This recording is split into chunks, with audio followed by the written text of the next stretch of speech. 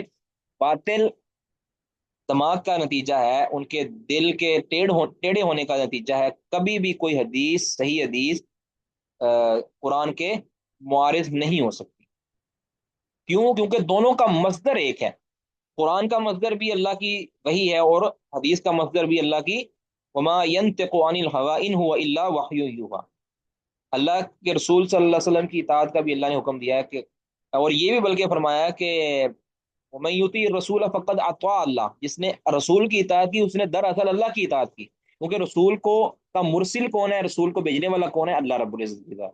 تو پھر رسول کی کا انکار، رسول کی تکذیب، رسول کی حدیث کا انکار گویا اللہ کا انکار، ٹھیک ہے؟ تو جس کا دل صاف ہوگا، جس کا دل شبہات سے پاک ہوگا، وہ کبھی بھی یہ بات نہیں کر سکتا کہ اللہ اور اللہ کے رسول کی بات کے اندر تناقض ہے۔ اگر اللہ اور اللہ کے رسول کی بات کے اندر تناقض ہو تو پھر دراصل ہم اللہ رب العزت کے علم کے اوپر سوال اٹھا رہے ہیں کہ اللہ کے علم کے اندر نعوذ باللہ تناقض ہے، اور ایسا تو کسی مومن کے لائق نہیں ہے کہ وہ یہ بات کہیں، ٹھیک ہے جی؟ ظاہراً کوئی ہو سکتا ہے ظاہری طور پر تناقض ہمیں تعارض نظر آ رہا ہو، اس کا حل علماء نے کر دیا ہے، اس کا جو ہے نا وہ جواب علماء نے دے دیا ہے، وہ ہمیں تفسیر کی کتابوں کے اندر اور احکام کی کتابوں کے اندر ہمیں وہ واضح مل جاتا ہے، ٹھیک ہے جی؟ تو ایسا کوئی بھی تناقض